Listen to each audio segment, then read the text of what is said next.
दोस्तों बात है साल 1869 की। एक 27 साल का हार्वर्ड ग्रेजुएट अपनी लाइफ में क्राइसिस ऑफ मीनिंग से गुजर रहा था। यानी उसके अकॉर्डिंग उसकी लाइफ में जीने लायक कुछ नहीं बचा था। उसकी लाइफ में कोई मीनिंग, कोई पर्पस कुछ भी नहीं था। कुछ था तो बस ढेर सारी एंजाइटी और डिप्रेशन। उसे रैंडमली पैनिक अटैक्स और हालुसिनेशंस आते रहते थे। बात इतनी बढ़ चुकी थी कि उसने सुसाइड तक करने का डिसीजन ले लिया था, क्योंकि यही सेम स्टेप उसके फादर ने भी लिया था। पर एक दिन साल 1870 में वो एक फ्रेंच फिलोसोफर चार्ल्स रेनोवेर का फ्री विल के ऊपर लिखा एक एसे पढ़ रहा था, जिसे पढ़ने के बाद वो अपने जर्नल में ये लिखता है, I think the crisis has passed. There is no reason to think of free will as an illusion. In fact, my first act of free will shall be to believe in free will.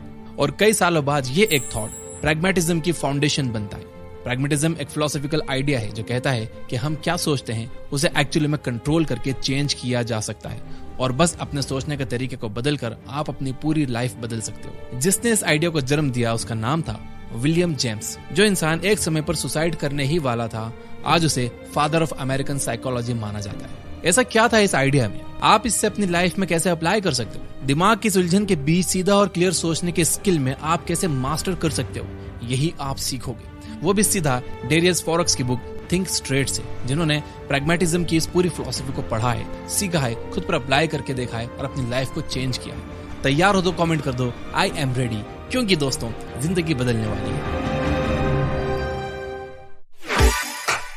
Darius forex Netherland के छोटे से शहर ल्यूवार्डन से आते हैं, जिनका पूरा बचपन इसी सपने में गुजरा कि एक ना एक दिन वो भी किसी बड़े शहर में रहेंगे। और जब उन्हें यह मौका मिला, उन्होंने इसे जाने नहीं दिया। साल 2014 में वो लंदन शिफ्ट हुए। जब भी कोई छोटे शहर से बड़े शहर जाता है तो उसे वहां की अफरा तफरी का अंदाजा भी नहीं होता। इतने सारे लोग, खराब हवा, इतना ओवर एक्सपेंसिव, इतनी इनइक्वालिटी, इतनी सारी चीजें, सब कुछ इतना सारा होता है कि दिमाग को इतना सब प्रोसेस करने की आदत नहीं होती। लंदन आने के कुछ महीनों तक वो रेंट पर रहते रहे, साथ ही एक नए घर की तलाश भी करते रहे। 2 महीने बाद जाकर उन्हें एक घर मिला। उनको लगा कि फाइनली इस भीड़ में मेरा एक अपना स्पेस होगा जहां मैं अपनी मर्जी से सुकून से रह पाऊंगा। उन्होंने अपना रेंट का घर छोड़ा और सारा सामान पैक करके अपने नए घर को शिफ्ट करने निकल पड़े। पर रास्ते में उन्हें लैंडलॉर्ड का फोन आया और उसने अपार्टमेंट देने से मना कर दिया। जिस किराए के घर को वो छोड़ के आए थे, उसके मकान मालिक ने भी वापस आने से मना कर दिया।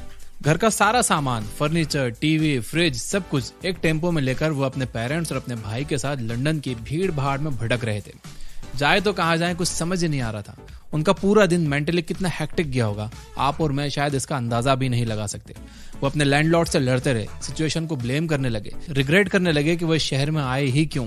पास्ट का सोच सोच के दिमाग और खराब हो रहा था। वो जैसे तैसे एक होटल पहुंचे। वहां पूरा दिन और पूरी रात परेशान रहे।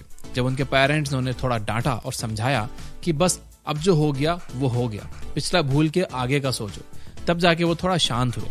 रात को सोए और जब सुबह आंख खुली तो उन्होंने बस खुद से ये कहा, थिंक स्ट्रेट। उन्होंने बस ये सोचा कि वो जिस सिचुएशन में हैं उससे निकलने का सबसे बेस्ट पॉसिबल तरीका क्या है। एकदम सीधा सीधा सोचने पर उन्हें जवाब भी मिला और उन्होंने 1 वीक के लिए एयरबीएनबी बुक करवा लिया और फिर एक दूसरा अपार्टमेंट ढूंढने लग गए। और इसी एक हफ्ते में उसी लैंडलॉर्ड का फोन फिर से आया और वो उन्हें अपार्टमेंट देने के लिए रेडी भी हो गया। इस मोमेंट पर उन्हें रियलाइज हुआ कि उस दिन जब वो लंदन की सड़कों पर अपने सारे सामान और फैमिली के साथ भटक रहे थे, तब उन्हें एयरबीएनबी बुक करने का आइडिया क्यों नहीं आया। वो बस फालतू परेशान हो रहे थे, खुद को ब्लेम कर रहे थे और खुद को अननेसेसरी स्ट्रेस दे रहे थे। उस दिन उन्हें जितने भी थॉट्स आए कोई भी काम के नहीं थे, सब के सब यूजलेस थे। हम सब के साथ ऐसा होता है, हम फालतू के थॉट्स में उलझे रहते हैं। पास्ट के रिग्रेट्स, फ्यूचर की टेंशन, अरे काश ये हो गया होता, काश मैंने यहाँ इन्वेस्ट कर दिया होता, काश ये कार ना खरीदी होती, काश ये घर ना खरीदा होता, काश उस लड़की से बात कर ली होती, काश ये काश वो। ये सारे वो काश या थॉट्स होते हैं जिनका कोई एक्चुअल पर्पस नहीं होता। इसलिए हमें ऐसे थॉट पर नहीं बल्कि ऐसे कंस्ट्रक्टिव थॉट्स पर फोकस करना चाहिए जिनसे एक्चुअल रिजल्ट्स मिल सकते हैं, जो किसी न किसी सॉल्यूशन की तरफ डायरेक्टेड है। प्रैग्मेटिज्म का भी यही आइडिया है। हम अपने माइंड में आने वाले थॉट्स को रोक तो नहीं सकते, पर किस थॉट पर फोकस करना है और किसे जाने देना है ये जरूर चूज कर सकते हैं। यही एक तरीका है अपने माइंड को कंट्रोल करने का और स्ट्रेट थिंकिंग डेवलप करने का। थॉट्स चाहे कितने भी आए, खुद से बस ये पूछो कि क्या इससे मेरी प्रॉब्लम सॉल्व होगी, नहीं तो उसे जाने दो और नेक्स्ट थॉट पर फोकस करो। पर कई बार ये करना इतना आसान नहीं होता, क्योंकि जो थॉट आपके दिमाग में आता है वो अपने साथ कई बार इतना इमोशनल वेट लेके आता है कि वो आपको अपने साथ जोड़ लेता है। इसलिए दूसरा सबसे इंपॉर्टेंट लेसन है, डोंट जज योर थॉट्स, एक्सेप्ट इट। जब भी किसी के साथ कुछ गलत होता है, कोई बहुत बड़ा लॉस, ब्रेकअप या फेलियर आता है, तो इंसान 2 तरह से रिएक्ट करता है। पहला, उसके इमोशंस उस पर हावी हो जाते हैं। कुछ टाइम तक वो इस बात को डाइजेस्ट ही नहीं कर पाता कि उसके साथ कुछ बुरा हुआ है। वो अपने इस पेन के लिए किसी और को ब्लेम करने की कोशिश करता है कि उसके साथ किसी और की वजह से बुरा हुआ।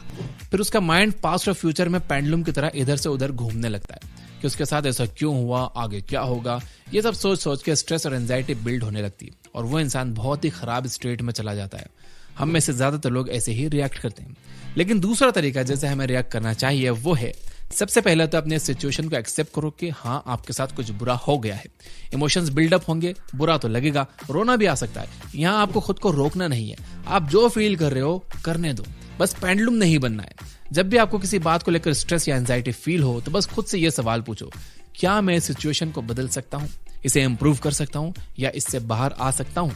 और उसके बाद अभी इसी प्रेजेंट मोमेंट में कोई एक्शन लो। ना कि प्लानिंग करोगे फ्यूचर में आप ये 10 चीजें करोगे, बल्कि अभी आप क्या कर सकते हो उस पर फोकस करो। हम में से ज्यादातर लोग एक गलती करते हैं, हम अपने गोल को लेकर इतने ज्यादा ऑब्सेस्ड हो जाते हैं कि हम उसी के बारे में सोचते रहते हैं। ये हो गया तो क्या होगा, ये नहीं हुआ तो क्या होगा। और बस इसी बड़े चैलेंज को ओवरकम करने के चक्कर में हम उन कई छोटे मोटे चैलेंजेस को ओवरकम करना भूल जाते हैं जो इस बड़े चैलेंज को ओवरकम करने के लिए जरूरी थे। ये ऐसा है कि जैसे मान लो आपको एक पहाड़ चढ़ना है। अगर आपका ध्यान सिर्फ कल तक उस पहाड़ की चोटी तक पहुंचने पर है तो उस पहाड़ को चढ़ने में आपको आज जो प्रॉब्लम्स आएंगी आप उसे फेस नहीं कर पाओगे, ना ही रास्ता एंजॉय कर पाओगे। इसलिए ये याद रखो, keep the goal in site but focus on the journey. यानी अपने गोल को ध्यान में जरूर रखो, लेकिन अपना सारा फोकस गोल तक पहुंचने में लगा दो, रास्ते पर लगा दो, सफर पर लगा दो। फ्यूचर और पास्ट दोनों बस आपके दिमाग के अंदर है। इनके बारे में सोचना आपको अपने प्रेजेंट से डिस्ट्रैक्ट कर देता है। सिर्फ और सिर्फ आपका प्रेजेंट ही रियल है। आपकी इस जर्नी में, सेल्फ डेवलपमेंट में, करियर में, रिलेशनशिप में आपने अब तक क्या किया या आप आगे क्या करने वाले हो, इन सबसे ज्यादा, बहुत ज्यादा इंपॉर्टेंट है कि आप अभी क्या कर रहे हो। इसलिए अपने प्रेजेंट को, ये जैसा भी हो, अच्छा या बुरा, इसे एक्सेप्ट करो। अपने थॉट्स को अपने ऊपर हावी मत होने दो और उसके बाद सोचो कि आप अपनी लाइफ को, अपने आप को बेटर करने के लिए अभी इस वक्त क्या कर सकते हो।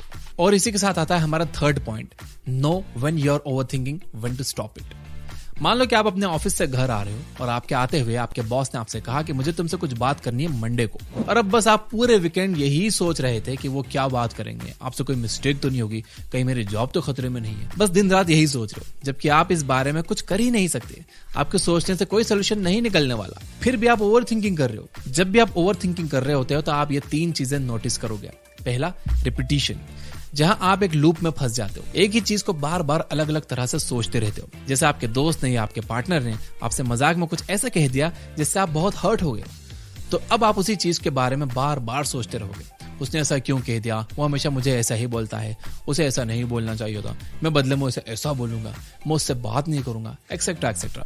और ये कभी खत्म नहीं होता है। दूसरा, प्रोग्रेसलेसनेस। प्रॉब्लम तो ये है कि इतना सब सोचकर आप कोई सॉल्यूशन नहीं निकाल रहे होते, बल्कि आपका दिमाग बस इधर उधर घूम रहा होता है, सारी चीजों को सोचता है पर कोई सॉल्यूशन पर नहीं पहुंचता। तीसरा, अनप्लीजेंटनेस। लास्ट में ये सब करके आप खुद को ही बुरा फील करा रहे होते हो, आपको बिल्कुल भी अच्छा फील नहीं होता।